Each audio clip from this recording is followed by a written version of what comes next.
Steve. So today is a really fantastic day for me because it signifies a milestone in my family's life, and that milestone are my babies. I have 5 kids. The youngest ones are twins, and today is their 18th birthday.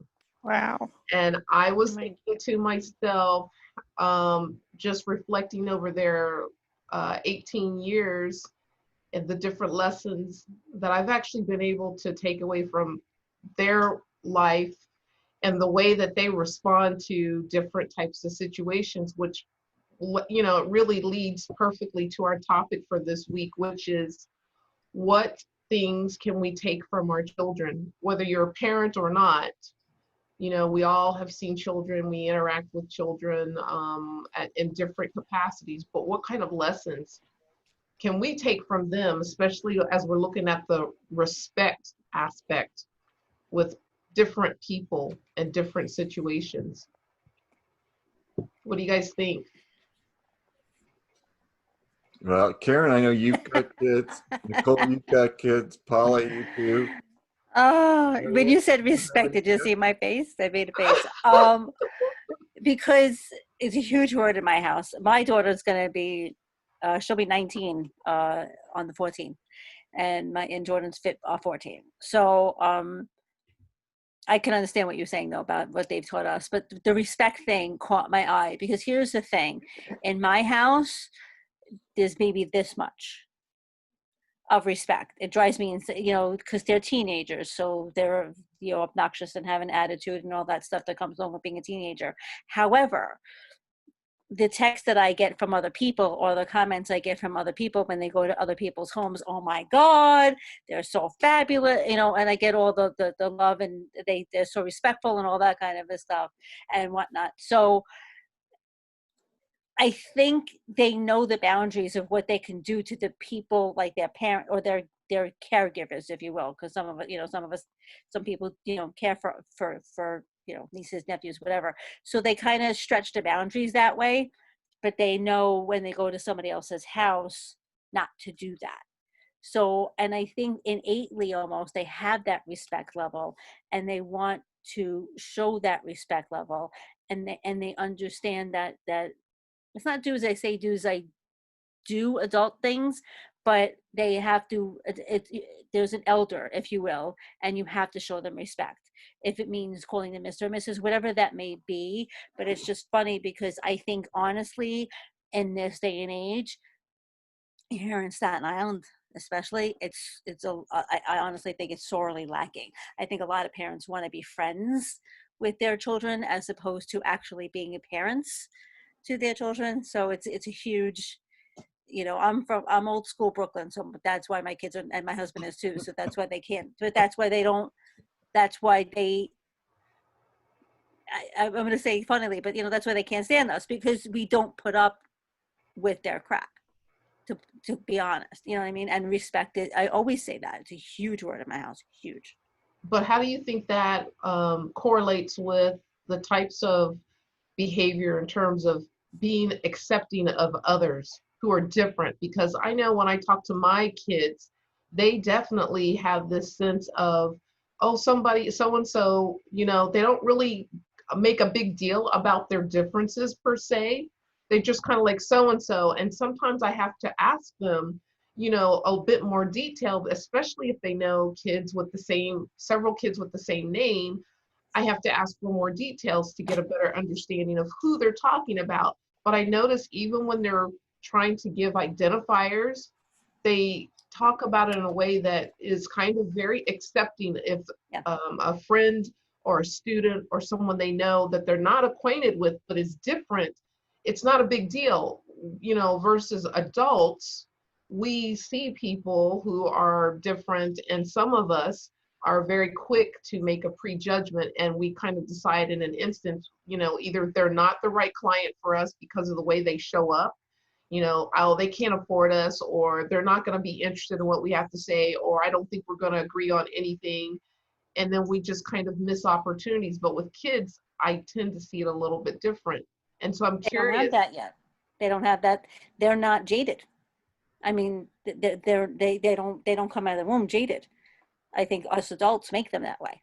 Honestly, I think sometimes we project our sort of prejudgments or anything like that sometimes onto people, or maybe we say to respect others, but then our actions show differently. So or sometimes it could be society. So I think there, you know, as we get older, that's what happens, or things happen to us and we don't know how to deal with it. So we tend to, you know, get jaded in that respect. But kids just see the world as it's their oyster, basically. You know, it's everything else that kind of ruins it for them in a way. I think that's just my opinion. Nicole or Paula? I have a 7-year-old. I had a child later in life, and he has taught me many things. I will definitely say that. So I'm not going through a teenage stage yet. I'm going through an old soul. He is an old soul. I had him almost. It was about my mom passed away when he was like 3.5 years old, and so he was essentially almost raised by my mom. My mom and dad moved up to Boston when I was living there to help us raise him because I went back to work and I was traveling all the time. But you know, things that I've learned from him. I mean, I almost feel like I needed to have this child before a parent died, because he really was the comfort that I needed. He was like an old soul.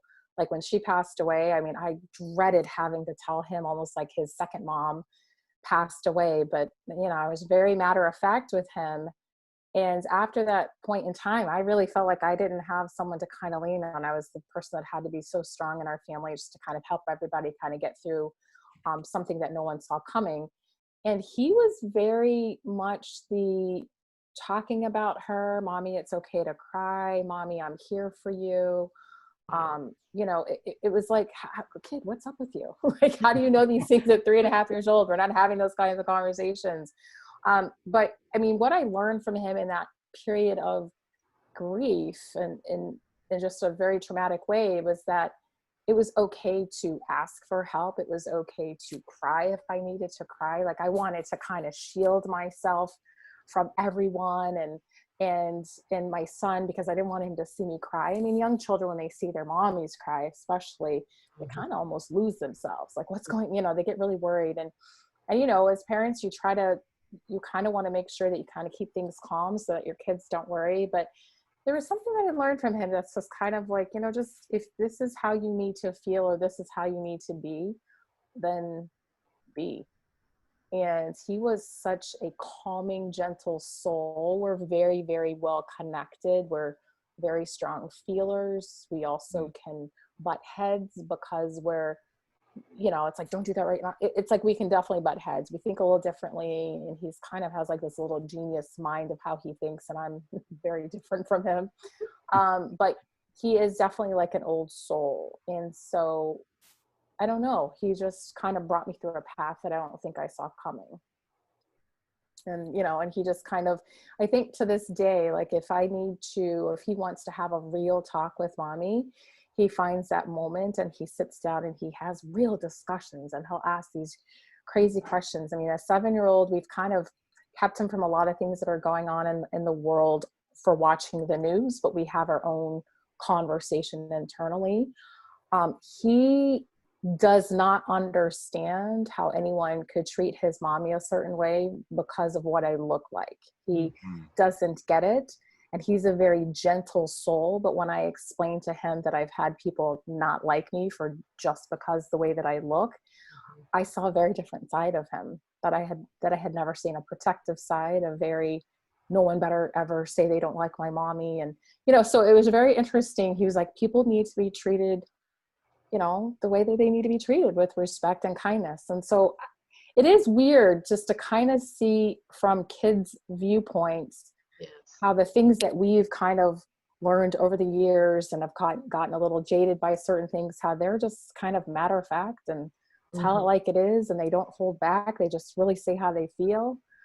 And we're always worried about, well, if I say that, then this person's going to get upset. They just kind of say it, whether it hurts or not. Like, mommy, I don't like your food. It's like, they just tell you, you know, and you're just like, wow, it's very truthful, you know?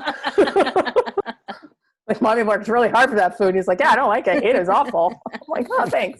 But it is, it's, for me, I don't think I realized the relationship I think that I was going to have with a child.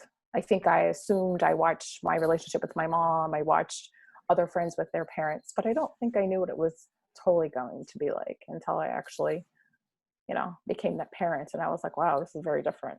And I just learned so much, because I don't think I realized, this is ignorant right here, I don't think I realized how much you have to teach your child everything. Like at first I was like, man, they don't know anything. Like you've got to teach them. And I don't think, we're just adults. We don't realize how we learn stuff. Yes. Right? It just seems like we were born and we know how to do stuff. And you're like, wow, you've got to teach them everything. Okay. Mm-hmm. That's what that, when I literally, after I had my daughter and we brought her home, I was like, oh crap, she's relying on me for like and then I had postpartum for 2 weeks, because it was like that Wow. realization of, oh my God, like they rely, and that's what they do. It's like innate. So like your son, and my son's an empath also, like he's a very caring kind of kid. And I think some things you can't teach. I just honestly think sometimes kids have these innate abilities within them, and they just know somehow or another, they just know. And I think that's what we need to see. And I think also it comes down to, I grew up in an era of do as I say, not as I do kind of a thing and whatnot. And, the parents are the disciplinarians and all that kind of thing. But I think now it's more conversational. I mean, I said parents want to be their friends, but at the same time, I let my kids have their opinions, and I joke with them, like, use it for good, not evil, that kind of a thing. But we have the conversations, like, rather than arguing with them, I'll be like, okay, I'll hear what they have to say, because I think that's part of it too, with the respect and going into the world and how to deal with people. Right. How do you deal with people that are different than you? Do you listen to what they have to say? Do you care what they have to say? My daughter says to me all the time, I don't see the big deal. I'm like, you know what? You don't have to agree with what I'm saying, but you can at least see my point of view, kind of a thing. You know what I mean? So I'm trying to teach her, from that perspective of, you can have a healthy conversation and still agree to disagree. Absolutely. And a lot of it is with experience. I mean, as your children have not had some of the experiences that we obviously have had growing up. So, they may be in a protective environment where maybe, you were bullied, or Nicole, like your son, is in an environment where ethnic background doesn't play, it isn't registering with them like it does in the adult world. And again, it gets back to some of the things we've said in terms of experience. As we share those experiences and open our eyes to what others have gone through, we can grow from that. And to some degree, that's what we're trying to do with our children. And to some extent, we have success and sometimes we don't, depending on whether the child wants to listen or not listen. I've raised 4, with my youngest being 20, so I think I've seen it all. But I love each one. Each one is unique, and each one expresses themselves in different ways. Absolutely. Paula and Ariane and Dimitri, I'm interested to hear your thoughts on that, and especially when we get to you, Dimitri, because you're such a strong advocate for cultural education. When we get to you, I want to hear kind of your thoughts on how children approach different cultures from an educational standpoint versus what you've seen with adults. So I'm gonna let you think on that for a minute, and I want to get back to Paula and then Ariane. I want to hear your thoughts as well. Well, the word jaded sticks out for me. I was married I have 2 daughters, 20 and 25, and the 25-year-old is now a mom herself. But I went through a domestic abuse situation Hmm. where they were 9 and 4, and I tried to hide my kids at a neighbor's when the police were being called. Unfortunately, they saw their dad getting arrested Oh. and removed from the home. So before that, the oldest one saw more than the youngest one, put it that way. But so they were jaded. When you have an experience like that, your childhood is almost like taken away from you. You're like, whoa, your whole world is just falling apart. You don't understand why or anything like that. And they get poisoned from the different views. And all I could do was think of, how can I protect my children? How can I take care of them? The oldest one would sleep with me every single night. And I don't know, her dad was saying things to her. But she said to me one night, from my bed, I was standing, I'll never forget the whole thing, because she was so mad at me. And she looked at me, and you're trying to make their world as normal as you can. And she said, Mom, how could you do this? And she had this hate in her face at me. And I just let her look at me and feel that hate. And I just looked at her and I said, sweetheart, what kind of woman would I be? What kind of mother would I be to let you know that everything you've seen is okay? Because it's not. I had to. I as much as I didn't want this in my life, but I just had, I'm trying to help teach you that this is not right. Nobody should ever treat you that way, ever. When she's at the point where she's pulling her dad off me on the ground, that was it. Like, no way, not in front of my child. They kind of gave me the strength I needed to do what I had to do and teach them that way. But after that, it was just, I don't know. My parents never got divorced. I never had to experience it before. And it was just basically let them have a relationship with their dad, and mine was separate now. But parenting in that kind of sense, when there's a lot of disruption going on, it was more than a 24/7 thing, because you felt more of the guilt and everything and shame inside of you, and you're still trying to heal like yourself at the same time. But those kind of things too, you really value people, and it doesn't matter what they look like. You strip everything else away, and it just comes to how you're being treated. And I just kind of went with that. They're multicultural children too. So whatever I wanted them to have the exposure, I still continued having relationships with their family on both sides. That was promoted. But when it came down to me, I learned a lot from them. Just trying to keep their innocence, and that life isn't always as crappy as it is, and we don't know what goes on behind closed doors. You really don't. But as long as they know the value of being treated well, that was my goal, pretty much. Oh, yeah. I don't know. What else can I say? My 25-year-old, she had a baby 2 years ago. She was terrified to tell me, and I don't know why. I mean, like, it happens. It was a surprise and everything, and she was just like terrified. And she says, I have to talk to you. I have to talk to you. And I'm just like, just whatever you have to say it. I'm not going to judge you or anything. I don't judge them. That's one thing they know. Don't judge people. Never judge people. It doesn't matter who you are, where you're from. Everybody has a reason for why they are. They have a story.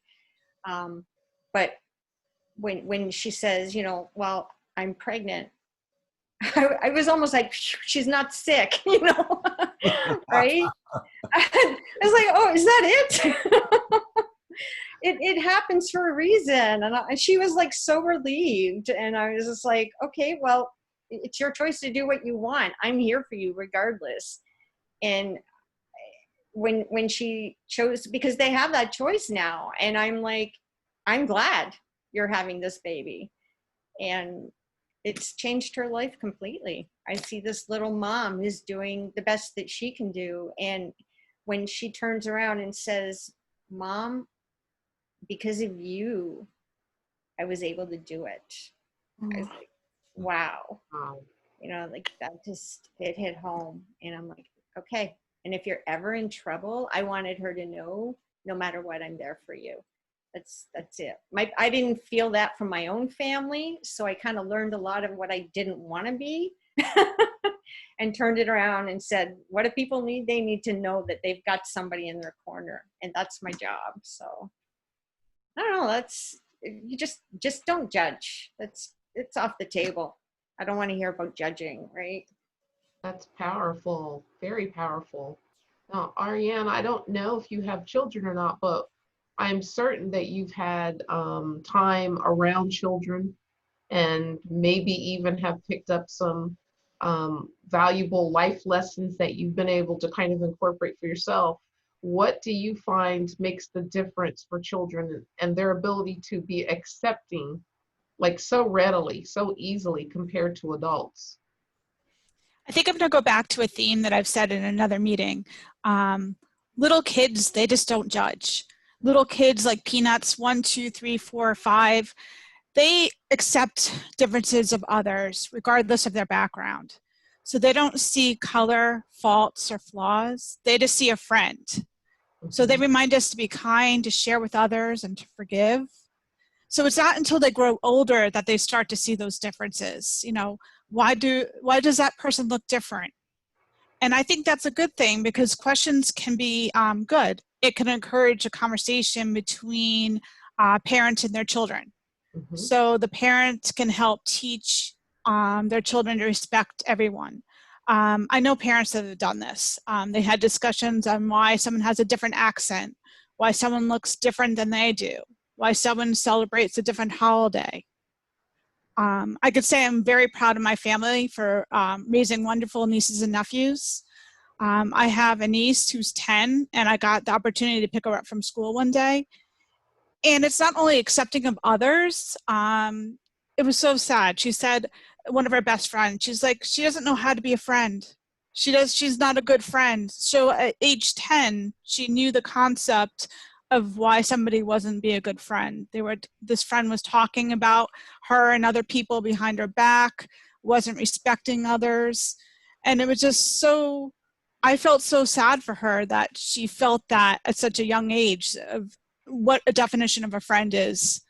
And it just really got to me. And as somebody else was saying, you know, she's like an old soul. Like, she just couldn't understand why someone could be like that. Wow. Yeah, it is amazing when our children, you know, really kind of learn these lessons about life and relationship wise, learning what is acceptable and what's not without, you know, their parents or another adult telling them, because I think it's intuitive. We all know what it feels like when we're being treated with warmth and kindness without another person telling or instructing someone to do that. So when you're around someone that you like and you thought was your friend and they start treating you in a way that's, you know, counter to that, it does cause you to begin thinking at that moment, why are they treating me different? And so I think that's a very powerful point that you bring up. Now, Dimitri, I am interested, now that we've given you a few minutes to kind of think about, you know, cultural education and children and their willingness to just kind of, I think maybe even part of their inquisitive nature. Maybe you can share a little bit more with us about what you've observed with the differences between children and the differences between adults. Yeah, I think that it has a lot to do with your parenting prior, or the way that your parents were with you. A lot of times people tend to carry over, unfortunately, many of the problems that were brought up at the beginning. In my case, I was very fortunate to have been able to be strong, that I was strong enough to have, I learned everything that I never wanted to be from my father.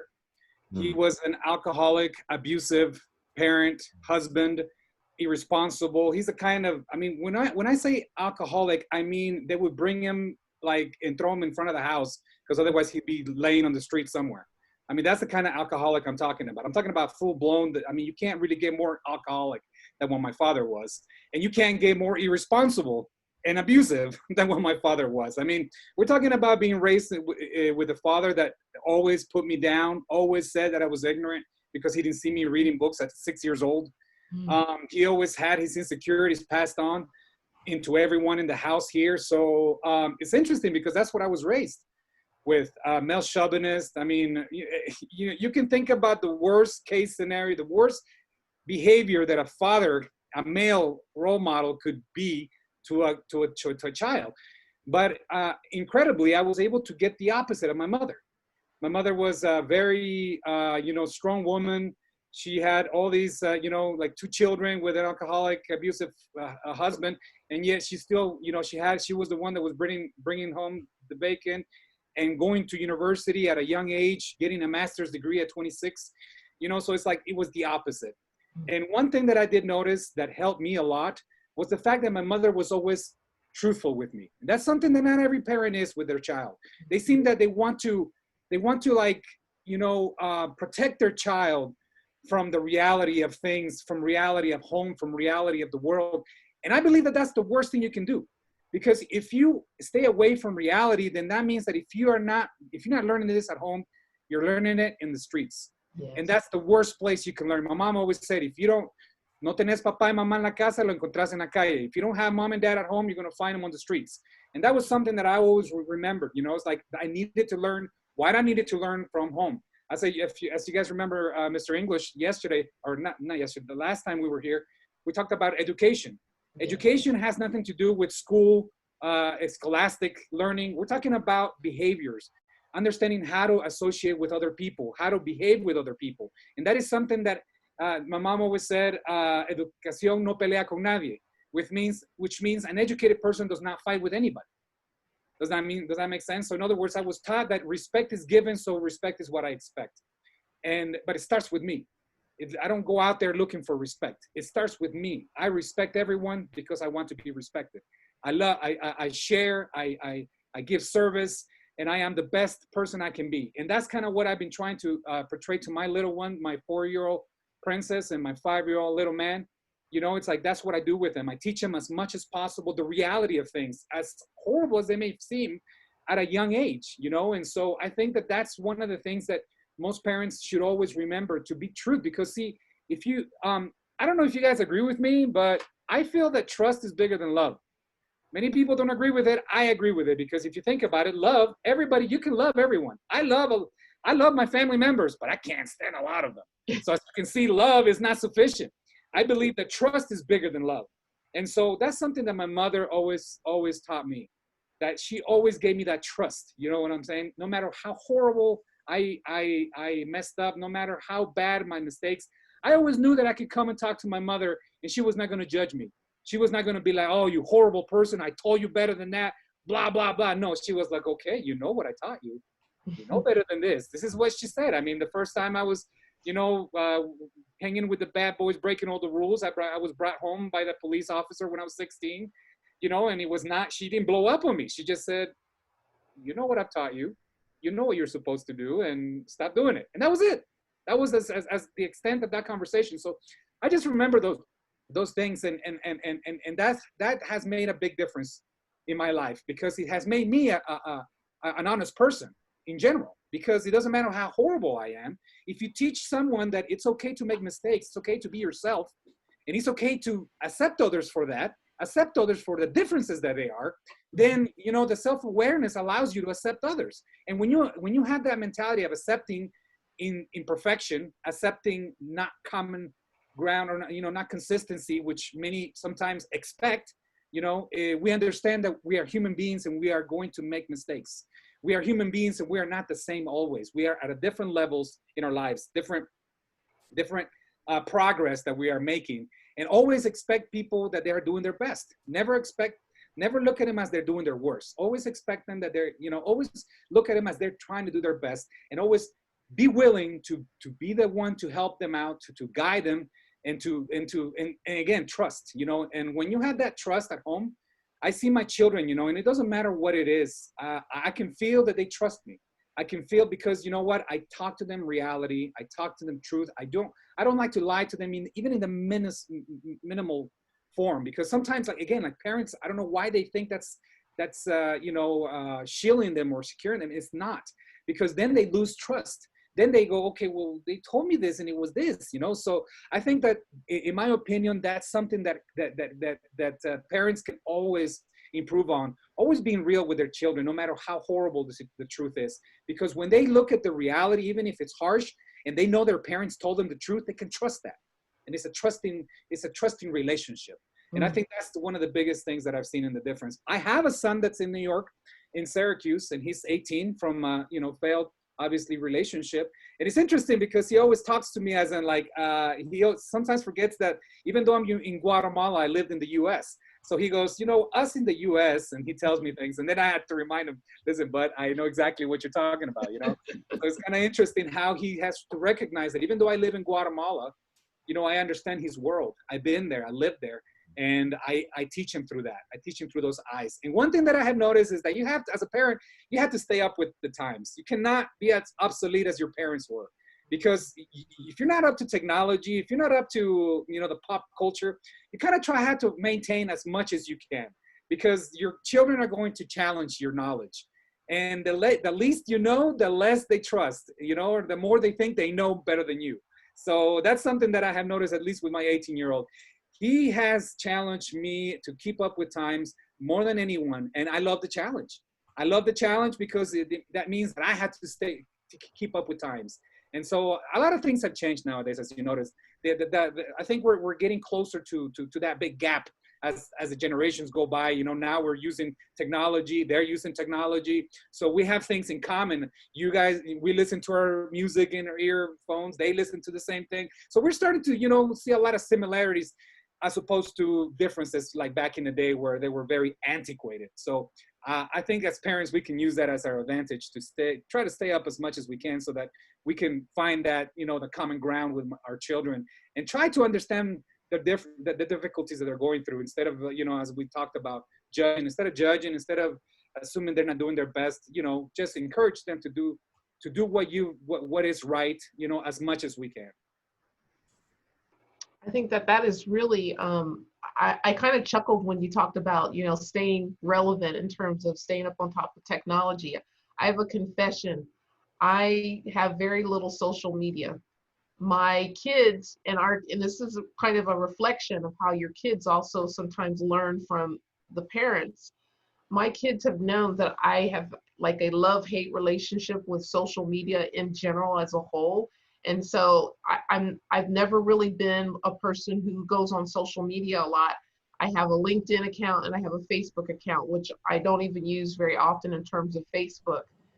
My teenagers have sometimes gotten razzed from their friends, and even other parents look at me a little bit questioningly about why they don't have a Facebook and Insta, Twitter, Snap, Twitch, all these other types of social media platforms. And I listen into them sometimes and they go, a couple times they used to say, oh, my mom won't let me.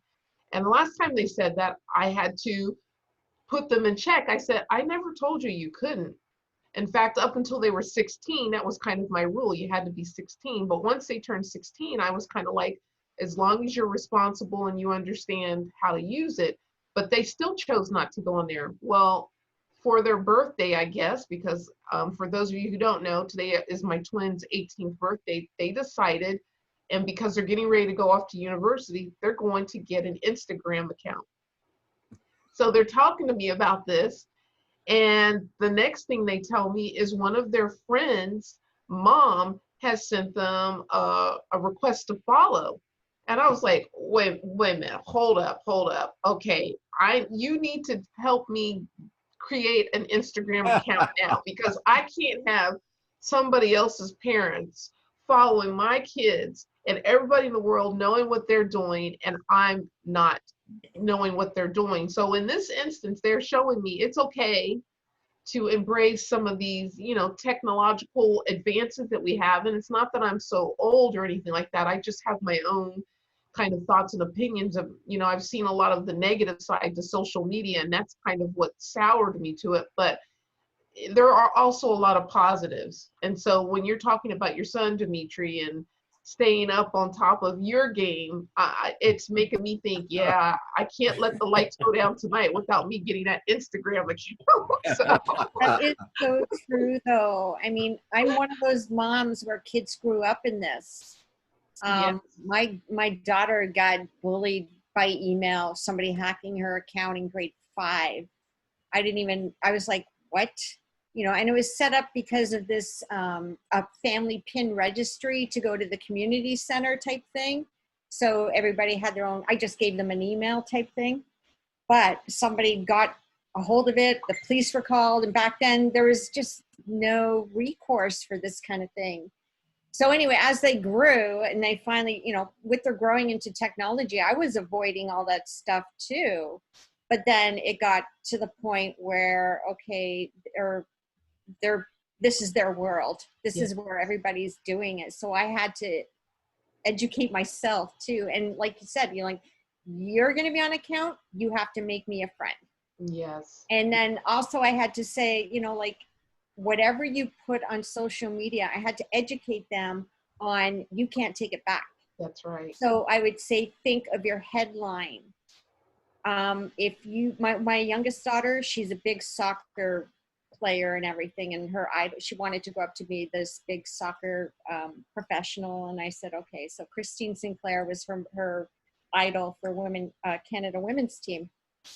And I said, if you were her, and in 20 years, whatever you write on social media today, whatever you put on Facebook, because a lot of their friends swear so freely and everything, right? Mm-hmm. Whatever you put on there, it's going to be your headline in 20 years. Do you want people to read it? And they can't really think about it, but when they think about, oh my God, if I read that about Sinclair, you know? So, I mean, it was like, you really had to be on top of it, because that's their world. This is how they're communicating. They're not going to each other's houses or playing in the streets like I used to. Yeah. They are at their homes because we won't let them out because it's not safe. So they're on the computer. That's right. And you want to see what they're doing, right? That's right. Yeah. And it's funny because, like, no matter where I went, and the older they got, they'd be like, okay, Mom, we don't use Facebook anymore. Now it's Yes. Yeah. I've heard Yeah, that. right. it's like, now that's for parents now, you know. Oh, And then they've evolved. So now I kind of leave them alone. But now no, they're it's not that it's for parents. The new lingo is it's for boomers. That's what my Yeah. kids say. It's for- I'm not a Exactly. boomer. Yeah, I Right. your mom's not a boomer, honey. exactly. Hey, Exactly. I done told my kids, hey, you guys know I'm technical savvy, so if you put something embarrassing, I'm gonna make a video out of it, and I will blast it all over my own social media. So please be Mine are afraid careful. of that now too. They're Be like, careful of what you put on there, because your dad knows how to draw, exact, edit, make a video, and then I will find your friends and I will share it to all of them. So be careful what you put on social media. And again, I'm of the other mindset of, hey, I know it's a good tool if you use it in the right way. So I'm a big proponent of using it if you can find ways to make it a great tool to communicate with people. So I tell my kids the same sort of deal. So just imagine if you're putting out on social media, I see everything. So please know I know how to pull from TikTok. I know how to pull from Instagram. I know how to pull from Facebook. I know how to pull from Snapchat. Do all those things if you want to. It'll be real easy for me to put it all together. And then that'll be your graduation video whenever. Your wedding video. Yeah, your video will be whenever you're old enough. And I will make sure that'll be a great collage to share with everybody. So please know that. So now my daughter, she's just turned 13. She's like, Dad, I don't want to put anything on social media right now. So I just Well, Dimitri, I'm an IT guy too. My 4 kids grew up in an IT home, and being in one of the professions of security, information security, I got on early to Facebook and the different social media platforms to be able to understand the impact of that and the risk associated with that, especially from a corporate standpoint. The thing that's totally surprised me is through the years, as I've talked to my kids about social media and even offered to help them, you know, set up social media accounts and to try and kind of learn how to do it, none of them wanted to do it. I mean, it's like of my 4 kids, none of them spend any time on social media except for my 3rd son, who's a gamer. So he did do the Twitch thing. Mhm. And even in that context, he made some valuable friends from various places. We had a kid from Canada come down and visit us for a week. We had somebody from Texas come up, visit us for a week. So he built some valuable friendships using it. But they all look at me and tease me and say, "Dad, you're always LinkedIn." So, you know, I am the social media person that they like to tease as the guy who can't get out and stay away from it. Yeah, So Selma, we're talking about, you know, what children can teach us, what kind of lessons have we learned from children, especially as it relates to, you know, different accepting, trusting, and including having an open mindset when it comes to technology, social media. What kinds of lessons have you found that children have taught you? Well, to start, I love children very much. And my little brother has been an experiment in itself for me. I learned a lot from him. So I believe that children are born with an innate feeling of acceptance, of respect, actually. And they don't have the boundaries that we put. Yet how we deal with them is the way that it all turns up to be, you know, a nightmare. What I think we need to learn from them is to keep them alone while they are exploring the world, but to put some stuff, some seeds of you know, responsibility from early ages, even, because even when a child is bullying another child, if they are responsible enough, they will know that their action has certain consequences on the feelings of the person. So whenever we start early on with the feeling of responsibility and what happens when you do what, and what if you were in this person's shoes, we will start learning from them. And this includes our judgment as well. So if at home, for example, we are making sure that our opinions are neutral, we are not interfering with how they see the world, we are not judging and we're not criticizing and being sarcastic and you know, getting examples from work or from our friends and so on, and talking something in front of their face and talking something else in front on their backs, children they will keep that innate feeling of respect and acceptance and everything. So it's like a blank page, and you are just ruining it when you do things that you're not responsible, you don't feel responsible about. If you feel that your child is your responsibility, you will make sure that you are putting these seeds early on and you're nurturing them so that they will be good members of the community. So making sure that they understand that I'm not always right is a very big factor in shaping their confidence and in shaping their personality. And this will help them in their judgment later on. And I would go back to the point that Dimitri's mom has been saying, that, okay, she has put the general rule. And okay, if you want to keep certain, you know, traits in your personality and you want to succeed, then I said the general rule.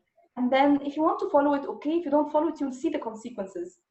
this makes the child more responsible of his own actions. So I believe that if she has kept telling Dimitri, okay, what are you doing? What have you done? And she's punishing him and everything, he wouldn't have this general resonate with him throughout the years as now, and with his children as well right now. And going to the point where Paula was saying that if I'm telling them that whatever actions that they are doing right now, it's either it will be seen in the future by the future generations or by whoever will be considering them the role model, or even that it's a paid, back and forth. So if I'm nowadays criticizing or bullying someone, there will be a time when karma will do it, and I will be in this person's position. So if they have this kind of thinking always, all the time, I think that that this is our influence, and this is how we adjust the upbringing in a certain way, and this will help us be open to take all the positives that come with the children upbringing or the innate feeling that they have while they are born. So responsibility, confidence, and stopping being dependent on us, stop being influencing their opinions in life indirectly is an important thing. That's mainly what I think.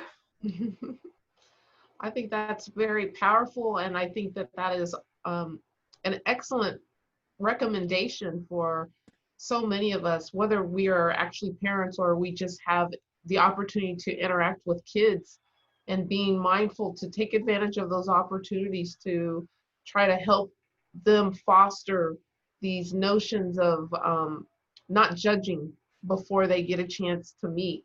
And I love, again, and I mentioned this earlier, but I do love how children are more readily acceptable. Children can be cruel. There's no doubt about that. Definitely, Dimitri, as you spoke, children sometimes have this no filter in their desire to want to just be upfront and forthright, which many times is a great thing, but sometimes it can also come across as being cruel. But at the same token, there also tend to be a bit more accepting when they know that the other person, they might not be the same, but they're going to accept them as well. So some really great advice that you've given us, Salma. Now, Gabriel, before we ask you to chime in, I'm going to make a statement that there must be something in my water, because your background looks a little bit different than when you were just here. Well, I always love messing around with technology. So whenever I get the opportunity to play and have fun, I do. Just like a big child, I love just being able to be creative. So this is my own little stamp of when I do things. People probably think you're a little odd, but that's okay. I love it. It's just me, who I express myself as, and that's it pours across everything that I do. So yeah. No, With backgrounds, Gabriel, with monitors as well. He's the only one that looks like he's in a studio. Well, here's the thing. This is why I say I geek out on this stuff. I'm sorry that I do. Oh, that's good. Don't ever apologize for doing that. That's who you are. Yeah. So this is a thing that, like, today was the first time that I streamed a live video in 1080p. So that was pretty exciting for me. Everybody, I just told them that. They were like, okay. That's fine. Awesome, right? But for me doing a live stream, it was fun because it was being able to see the difference of what my video quality looked like. And I understand for some people it's just a video stream, but to me it's the fun part of what I love doing. So being able to do that, I was giddy all day. I was like a kid. I was just, I'm ready to do this. So yeah, whenever I get the opportunity to do something so different, I love sharing it, just because, again, that's just me. I don't know what else to do except to be this kind of guy. And it's the same thing that I do in life. The people that do know me, who are real close to me, they know it's just like, you've always been that one. They used to say you're that one odd peg, and I say I love it now. I love being that odd peg. That's me. That's my uniqueness. That's my superpower. That's what makes me me. So yes, if I do things funny and I change, like I was like, should I rotate upside down? I don't know. That'd be crazy. You can rotate your thing at 90 degrees or a whole thing. I could be upside down right now, but again, this is what I love doing. So I don't know other way except to try new and different things, because then that's how I learn. Almost like a kid, trial and error. Just that's how I learned. Is you don't know what your favorite color is unless you grab a color and start marking. I mean, you don't know. So that's the way I see life. So what do your kids say about that? Well, sometimes they say you're like a big kid. You know, gosh, Dad. Grow up. Yeah, exactly. I hear that now from my 13-year-old. Like, oh, Dad, really, Pops? I'm like, yeah, really. I said, I can't wait till if the Lord grants me what your wedding day will be like, what your graduation day will be like. Those are going to be so fun for me. Just because, again, I just don't know how to any way to be but a card, and that's always what I've been. And I'm learning to balance what I love about both parts of me, the dual parts of me. I mean, the serious side of me who loves to go share love and compassion and want to teach and be a person that can impact change, and the person always loves to smile and laugh and joke and you know, sometimes not to take life too seriously. I mean,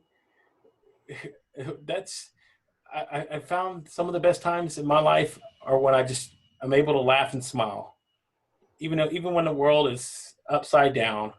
Armageddon could be happening outside my door right now, and I'm here laughing and smiling with you guys. So to me, that's how I love to live life. And I ask this question of everybody every time they come on my show about what kind of legacy do they want to leave behind, and what do they want to be remembered for. That's part of what I want to be remembered for. The guy that can smile and joke and have a laugh and just be me. I don't have to pretend to be somebody else. So this is the fun part for me. Be amazing. Yeah. Exactly. Can I piggyback on that for 1 second, Gabriel? Because you brought up an interesting point, and Steve, you said it too. You know, you talk, because I'm like that. I'll dance in, like, if a good song comes in supermarket, I'm dancing down the aisles. Even I'm listening, I'm on Facebook Live at my son's game, and some DJ's playing some disco music, and I'm legit dancing at the field, and you can just see the horror. It was phenomenal. But anyway, my point being, it was awesome. It was like an hour ago. But my point being that our kids are mortified. So it's interesting how we're talking about accepting, right? How accepting our kids are of others, but they're really not of us as a whole, right? Because, you know, Mom, why are you doing that? You're embarrassing me, right? Like, how many of us who are parents have ever gotten that? I mean, you know what I mean? So it's interesting to me, the dichotomy in the reverse of they're totally accepting of so many other people, but when it comes to their own parents, they're like, wait a minute, you know, you're embarrassed. I don't like what you're doing and everything like that. So it's just an interesting turnaround. That was. Well, I think it's at that point because they're just learning who they are as people. So, and seeing that going, that can't be a normal function of being an adult. You know, Mom dancing that way. Oh no, that can't be. Yes. Being an adult. Back to my kids. So, but again, I think that's. At the end of the day, if I can sit there and smile and laugh and make my kids smile, I mean, it's all worth it. It's everything. All of those, to me, those are the moments that I really take time to remember. Those moments. Mm-hmm. Not that I don't have to always remember the big emotional thing, but remember that smile. And I keep those in my head because, again, those are wonderful moments of happiness that I get to capture, and I don't ever have to let them go. So I remember her. I tell my daughter, I remember you as a 2-year-old jumping on the front porch when I would come home. You were so happy to see me. Mhm. Those were fun times. I will never forget that. Those are my moments of happiness. And when I need something to focus on sometimes, that's where I go back to. Those moments. And that's what makes, that's what I said, I get to take those in. So if as many of those as I get, I count those, each one of those as a blessing in my life. So that's just, I think that's the special part of what we get to do as parents. You know, I know we always have to want what's best for our kids and help them learn their ways to become an adult. But even for some of us, it's still hard being an adult. We're still learning as adults. I mean, some of us, I'm 45 and I'm still learning. I tell my kids, I said, so the whole idea and the whole notion of you being done with learning, you need to get that inside that mind of yours.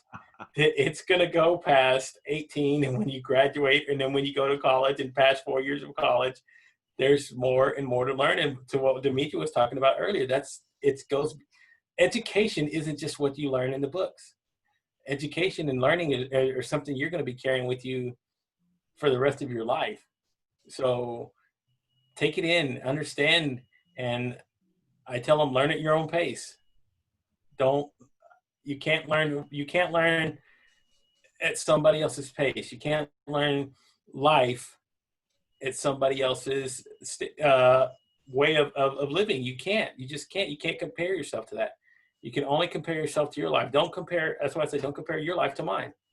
My life was different. I can't compare my life to what my father lived. So I just can't. Learn lessons from it, yes, but don't. You're still going to have to figure out who you are, because I tell them the truth about life. There will become a day I will not be on this planet. Know that. That's the circle of life. I was born to die. So I will pass away one day, yes. So remember, though, that's what I tell them. Remember these things. Remember what I am. Remember the things that I tell you. Because one day they will sit there in your mind, and each of one of us here has had these memories that go back in our mind, and we go back and we resonate what something our parents told us and said, holy crap, it makes sense now. Didn't make sense at 13, didn't make sense at 23, didn't make sense at 33. 43, absolute sense. I understand it now. So sometimes it takes us that long, but I live my life every single day thinking it every morning that's what I'm supposed to be doing as a father, as a husband, as a provider, and as somebody who's trying to go out there and change people's lives. It's an everyday thing to get up and do that. And it brings me such joy, because again, you guys don't know how much I get from all of these conversations. I feel great every time I have one of these conversations with anybody in these big groups. I take so much, because again, I learn from all of you, and each one of us has our own special part that you're essentially adding to my life. So when I hear you talk about parenthood, everything that Dimitri was talking about, wow. I'll take that into account whenever my kids start getting older, start getting to that age of being 18 and going, okay, what can I learn from this? What did he tell me? I mean, even Steve, your boys are older. The way that you connect with them, the way that you do things, you learn from all of that. So that's why I take all that in, and none of these conversations are lost on me. I love each one of them. So always thank you guys for always inviting me. Always bring me joy. Well, I know we're actually coming to the hour, but Gabriel, you said something that's really burning heavy on my heart that I kind of want to pose to the group, and it's more of a takeaway thought that I would invite you all to kind of begin meditating on, and it has to do with legacy. And so, earlier today I had an opportunity to get to watch a part of Senator Lewis's celebration of life. And one of the things that I was left with was, how do I want my legacy to be defined? when I'm no longer here. And I was telling one of my sons that the best compliment anyone could ever pay me with respect to my legacy is that Karen was a woman that had a beautiful heart for others. Very simple. I don't need, I don't even desire for people to remember me for, you know, saying or doing anything specific, but I want to be remembered for the condition of my heart, that it was beautiful and it was a heart that was for others. And so when thinking about that, because they shared a lot of stuff about Congressman Lewis, and of course, you know, he is a pivotal key individual in terms of the history in the United States. So there were a lot of wonderful things that were shared about him. But I would challenge each of you over this next week, and for sure until we come together again, if you have not given any thought to your legacy, I want to ask you this question. If your legacy started tomorrow, what would you want it to be defined as? From where I come, what I believe about legacy is that our legacies start the day we're born, but there are a lot of different views on that. So again, my question that I'm posing for you to begin thinking about, if you knew that your legacy started tomorrow, what would you want it to be?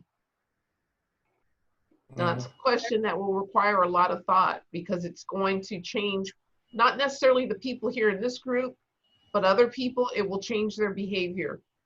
It will cause them to stop and think before they start saying and doing certain things.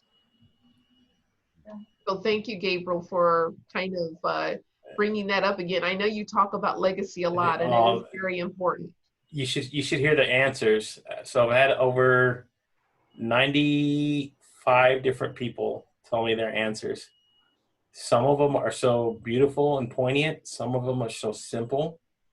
And some of them just make sense for who that person is. So when you hear it, you go, wow, I just don't know what to say. That's such an amazing way to look at life. I mean, each person's got their own individual stamp on what they're talking about when they're talking about their legacy. So it's why I love that question. And I pose it at the very end, because again, it really takes some people time. And I can tell the people who have thought about it, because they don't even hesitate when they answer. Those are the people that have really thought about it and really gone deep introspectively about thinking about what they want to do with their legacy. So when you ask that question, if they have a snap answer, they know what they want to do. Those who have to think about it a little bit longer, it's okay to think. That's cool. You still, I mean, you don't get to pose that question a lot. And sometimes I love it when I think about it, because again, that's where some of those big, long, deep, poignant answers come out, and you go, wow, I never would have thought about that. And it's so interesting to hear that every single time from each individual person. But they all, I'm going to tell you what, they all carry a special meaning, every single one of them. So that's why I continue to ask the question, and some of them might sound the same, but it's worded differently, but I don't care. That's why I pose the question, because it's such an interesting, deep thought process to answer. So thank you, Karen. That's awesome. Well, we might have to borrow that question from you as we do these calls, because, you know, part of one of our goals with this call is definitely inspiring change in people. Now, we've been very blessed. Everybody that has been on these calls so far, all of you guys, it's like it's a bunch of Steves and Karens in all around the world. We all have a lot of commonalities. Yes, we're different in the way that we show up, but our hearts are very much similar, and our desire and our passion to want to impact others, to impact the world, is very similar. So I would imagine that your legacies will all be beautiful, but part of me thinking about maybe incorporating that along the way is because occasionally we do get other people that want to come on and join these calls, and maybe they have not given a moment to think about what kind of legacy are they creating, what will their legacy be. And as we think about cultural education, and we think about making changes in terms of the way race relations. I mean, I don't know that we'll ever be able to come to a complete agreement on like racial reconciliation, but I think that we can come to a place where there's some level of respect, because it's human nature, it's a human race. We're all people. We might look different, but we all want kind of the same kinds of things. We want to be treated with respect. We want to be loved. We want to be valued. We want to know that when we have something to say, there's going to be somebody there that's willing to listen to us. We want to know that if we can help somebody that's in need, we're going to be able to do that regardless of what they look like, where they come from, and people won't want to kick us to the curb and tear us down because maybe we come from two different backgrounds. These are just human basic needs that we all have. That's part of living, but they play into the type of legacy that we are creating. And when our legacies are centered around doing good, it changes the way our behavior is while we're still in the land of the living. And I know that that is definitely a part of our hope and our goal. I might be speaking out of turn, Steve, but you know, we want to impact change with these calls. So here's a question. I'm going to share it with you. You guys can use it all you want. I got it memorized. And I asked this question. So I say, I put it in a creative process, but I say, so for example, Dimitri, I'll go, Dimitri, when the book is said and done on Dimitri Ortiz, what kind of legacy do you want to leave behind? And what do you want to be remembered for? And it's pretty simple as that. And then you get to hear the magic. So you can use that question, reform it any way you want, but I love asking that question because I get so many interesting answers. So thank you, Karen. Yeah, that's an excellent topic that we should probably carry on to another call. We are at the hour. I promised to let Karen get out of here because she's got her birthday party with her kids. Cake and ice cream. Yes. Send some to us. Yes, please do. What kind? What kind? But hey. I don't know. It's going to be a surprise to me as well. I have no Well, it's not your birthday, so you know. It's not my birthday. I'm just supposed to be done with my part in this call early so I can go back and enjoy the rest of the evening with my girls. So awesome. Yeah. So hey, Brian Sexton, who couldn't be on the call, wanted to just remind everybody here that tomorrow his podcast will be released with Karen Markle as his guest. So intentional encouragement. Yeah, it should be an exciting conversation there. We appreciate all you guys for joining us. Kenyatta, it's good to see you. I'm glad you popped in for the 5 minutes we were here. I tried to sneak in the back and sit down in the back row, be quiet. And for a minute, I had other stuff, and so I was like, "Oh, I want to see everyone." So I'm like, "Well, maybe they're still on. Let me just hide in, sneak in the back door." Popped on. Good to see you. We almost never finish at exactly the hour, but tonight we will knock it off early. And just a reminder, we will not have a call next Thursday because many of you may be a part of the Change to Win, which is all day Thursday next week. So we made an executive decision to bypass that day, and we'll pick it up on the 13th of August, and we'll be back at 9 a.m. And if you didn't get the newsletter, it's hot. We're going to, 13th will be 9 a.m. Then the 20th will be at 4 p.m. And then 27th will be at 9 p.m. So Is there a newsletter? Is there a newsletter? Yes, it was emailed out. Monday. On Monday. But nobody pays attention to the news. Yeah. Letters I get, I'm just like, okay, I have 5 emails. I'm just like, I know, I get a ton of stuff too, so it doesn't bother me. But anyway, thank you all. I don't get